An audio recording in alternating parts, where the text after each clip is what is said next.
farmer, friend, singer-songwriter, Lyal Strickland. And that's farmer, friend, and jack of all trades, Chris Horn. And we're those Tastebud guys.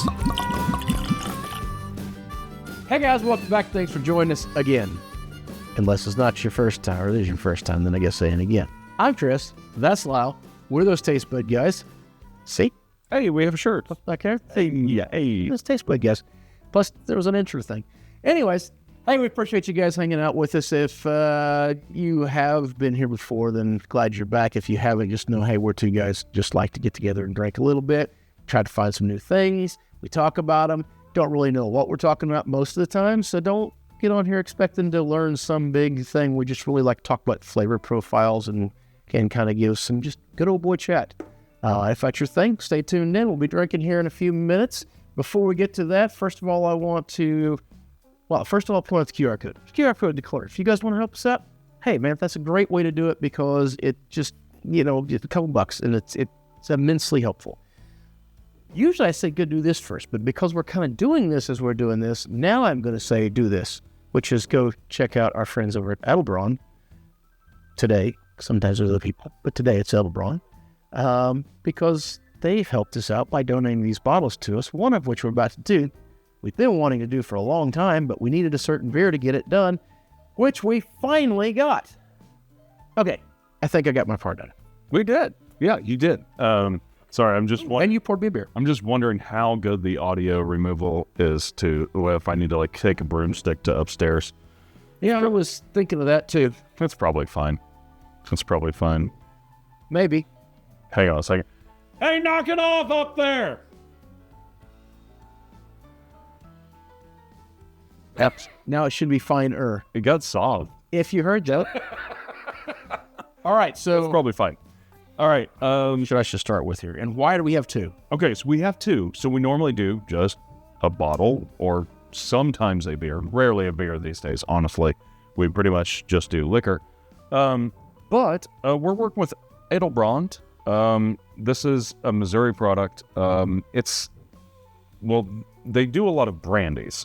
Traditional Swiss, I think, right? Swiss brandy? Swiss, that's what I understand. Unaged brandy, which was something new to us, and it was, oh my God, amazing. It was insane. We'll talk more about that. But we got real excited when they brought this out because we'd never had one before. This is a Bierbrand. This is distilled beer. And I had just enough knowledge to comment on a TikTok the other day of somebody who was like, what do you get if you distill beer? And the guy was like, just shit whiskey, basically. It's just really terrible whiskey. It's awful whiskey. And I was like, that ain't true. That is not true a bit. Actually. I was like, oh my God, I'm one of those people now. And all I said was like, is this the same process as a Bierbrand? And I got a few comments here and there. But this specifically is distilled from this beer, which is an Urban Chestnut IPA out of St. Louis, Missouri. So before you go any further, I want to point out, this one also is distilled from a specific Urban Chestnut beer. We couldn't get it. Yeah. So we'll be doing this one without. Unless we might be able to find it. We'll see. We haven't been able to for 6 months, so I'm betting we can't. That's fair. I do remember them saying that they most beer brands are kind of made with leftover beer or beer that's kind of maybe starting to go past the point of let's do something else with this. Yeah. This is not this. They take a first batch. First batch, brand new. They buy it just like you and I'd buy it, and then they sell it. Made from quality product. So yeah, let's just get to taste it. But I there's so much cool info about this that I just want to throw. To be clear, this is distilled, which we have them both. And there's some similarities, and it does sit at 40%.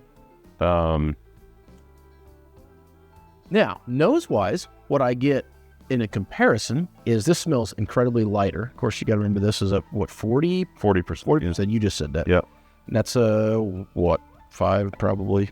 I think it's a little heavier than that, but maybe not. 8. Okay, Yeah. So a little heavier. So, but still, 8 to 40 is a big difference. This is very light and pleasant. This is more intense.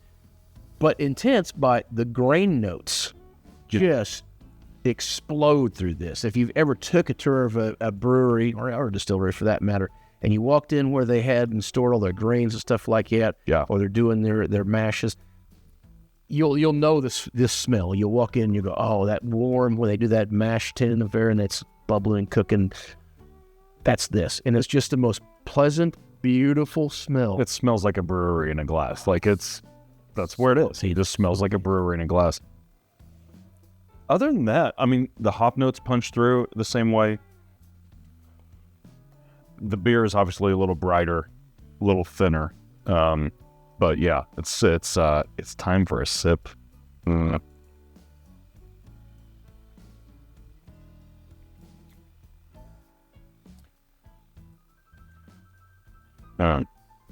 That's pleasant. It is so pleasant. It's so delicate. I'm not sure how to approach this. I don't know if we just say, hey, this is what this specific thing tastes like. I think in my head, You want to go back. I want to compare the similarities and dissimilarities between the two, but I don't know if that really helps if they haven't ever had that before, so we probably should talk about the tasting notes on it. I mean, I've had this before. I've had this several times. I'm saying I don't know if a lot of other people can get that. Oh, good, yeah, because it's a St. Louis beer. Yeah, St. Louis, yeah. Fair enough. I mean, I'm going to say that this beer is a pretty standard IPA for a brewery. It's a good one, don't get me wrong, but it's like a good craft IPA. Got that heavy banana flavor to it. Yeah. Banana-ish note. But it's light. The hop is there, but it's not enough to like make it bitter. But on the... I think that's the primary thing with this, and that may be why I'm referring to this. This one has a big banana-esque quality to it. And let me caveat that, because when someone says... a ripe banana. Not overripe, just ripe. When someone says banana flavor, I'm generally turned off. Sure. It's not my thing. And watermelons. But yeah, but this is not... It's definitely banana, but it's like... Not banana flavored. But it's not pungent. It's round and kind of warm like banana. Boy, they really are nice going back and forth between each other. I just can't get over... This one is so smooth and so approachable on the palate. And then just at the very end, it ramps up with a little bit of hop and a little bit of alcohol burn, like spicy notes. Boy, it's minor. But I wouldn't even have thought to say it, honestly, as far as the alcohol and the spicy part of it. Mm-hmm. I focus really on the intense grain flavors that come out in the front of it. And it's not grain.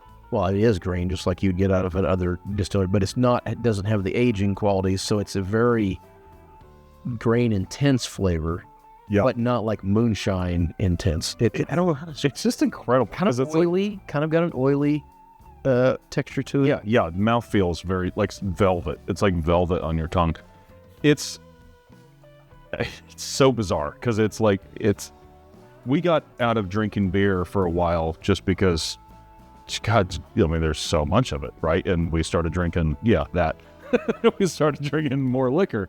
But I still sometimes would miss the flavor of beer and the nose of beer. And this is like, that itch. It's like beer in a Glencairn glass. Like, it's nuts. I think for me, it's just so interesting to have something we've never heard of, tried. And some of you guys maybe have heard of this before, and you're like, wow, you can't believe you haven't heard of that. You haven't had a beer? Well, I had. So here we go. So I hadn't heard of it and got it right here in Missouri, and it's such an interesting, unique experience. Now, I know not everybody's going to be able to go out and find this, because it is, I say that you can get on the website. They will ship to you if you're, which is at the connections. Edelbrandpuredistilling.com, by the way. Yes. But if you can't get this and you just have the opportunity to get a Bierbrand in general, our primary goal here is to encourage you to try something new. Ideally, you try this one. But if you can't, man, what a neat experience. Go seek one out, with the caveat, like I said, that when we were talking to them, apparently most Bierbrands are made with kind of batches that are turning. This is a premium product. So maybe get two and compare them. Do your own YouTube channel. And I gotta say, everything that these folks do is premium. Like, it is a small batch, it is a craft, it is an art. So, I guess let's talk about that real quick. Well, I probably start. I'm wearing a Sam Burton shirt because Lynn was. Oh, that's right. Wasn't she president? I'm using a Samuel Burton coaster. Wasn't she the president of the Missouri Distillers Association? Mm-hmm. Yeah. So I mean, like, these people know their stuff. And I want to say, is it Martin?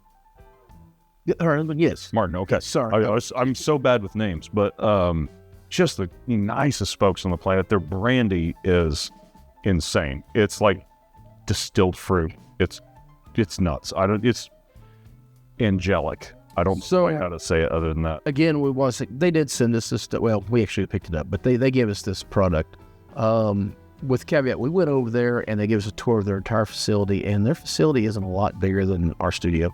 Yeah. We're talking about an extremely hands-on, just very handmade. Every spec that went into this bottle was touched by somebody, and every intentional. I was gonna say every extra step that needed to be taken to make it perfect. And then, man, they brought us into their house, set us down at their kitchen table, give us pour after pour after pour, talk to us for an hour plus about the product, educating us, which did almost no good. But they did try very well. They're good educators. We're just forced. I get the feeling that's not like unusual for them. I don't think so. It's just like, I think you can reach out to them, and if you had a single question, they would give you answers for 40. They are salt of the earth, wonderful people. All that to say, guys, we really support these folks around Missouri.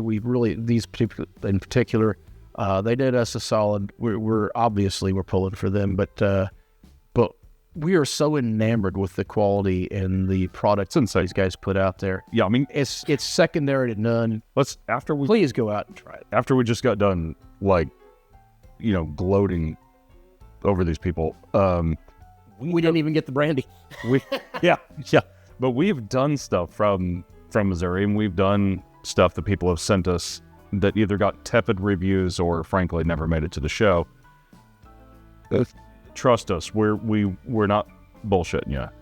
It's phenomenal stuff, and really beautiful gift packs too. If you're into that, if you want to give it for a gift, very cool stuff. We got one more bottle over here we'll be doing a review on. And we're going to space them out a while because we're savoring this. So, but yeah, look for it in the soon future. This one's already out. Go look for it. That'll be the first bottle of Edelbrand Bierbrand that we done. Yeah, in a few months. Check it out. Good stuff. Until next time. Whether it be the beer and the brand that you're enjoying, the food you're eating, clothes from Tastebudguys.com that you are wearing, the people you're meeting, grab a buddy and try something new.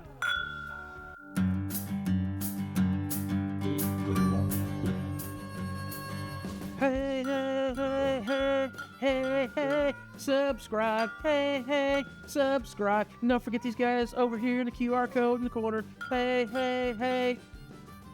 Cheers. That might be the weirdest one I've ever done. Hey, man. But I don't often have two glasses in my hands.